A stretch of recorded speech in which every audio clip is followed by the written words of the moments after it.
Mes nuits ne sont pas une sinécure. Souvent, vers 3 heures environ, c'est le temps de l'annonciation. Une force ou une voix, que d'aucuns appelaient muse, me hèle, me tire du sommeil plutôt sans ménagement. Chaque fois, engourdi, contrarié, avant d'être ravi, je résiste, j'essaye, mais c'est plus fort que moi, plutôt plus fort qu'elle, puisque la chair importune m'infiltre de force dans une sorte de nécessité ou de fatalité impérieuse. Par une étrange alchimie, cette inspiration s'incarne illico en mots. Tout aussitôt, sans mon avis ni ménagement, elle injecte ces mots dans mon mental. Déjà les agence, les intervertit, les corrige. Pour avoir la paix, surtout ne rien oublier au réveil, à moitié endormi, je griffonne alors de brefs messages sur des chutes de papier que je lance par-dessus la rambarde, mais pas prole. Car je n'ai jamais pu ni su résister aux mots. Me voilà donc jeté au bas de la mezzanine, scotché à l'écran, rivé au clavier qui crépite dans le silence de la nuit, tandis qu'elle, la force ou la voix en question, elle me parle, me titille, m'infiltre, m'entraîne, me devance toujours, parfois me persécute. 2 ou 3 heures plus tard, le scribe grimpe à l'échelle, comblé, chancelant, et souvent je me rendors, sans demander mon reste. Mais le répit est de courte durée, je ne suis pas tiré d'affaire. Dans les jours qui suivent,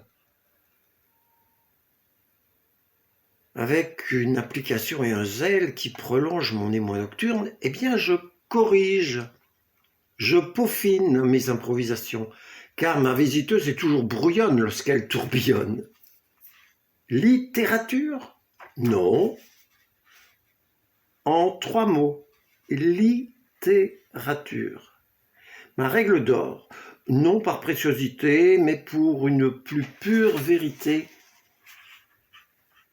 Tout me supplie et veut une forme précise. Tout a hâte de respirer dans sa franchise.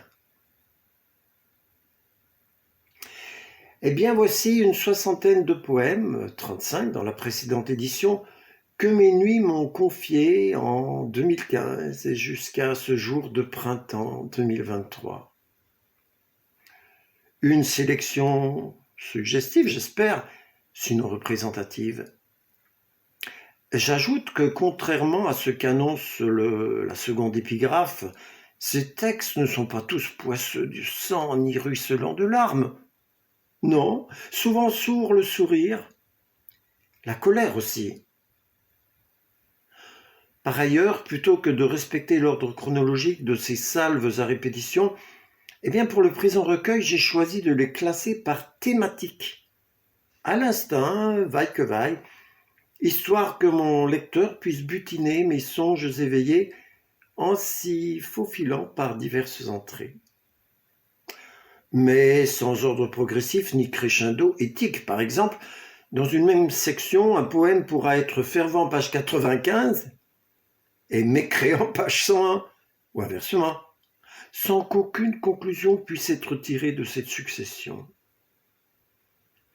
La fantaisie avant toute chose, la poésie buissonnière, une naturelle alternance, celle des ciels changeants, des humeurs qui sautent, des larmes de chagrin ou d'hilarité, alternance du sacré et du profane, du jour puis de la nuit, bref, les miraculeuses et parfois surprenantes facettes de la vie.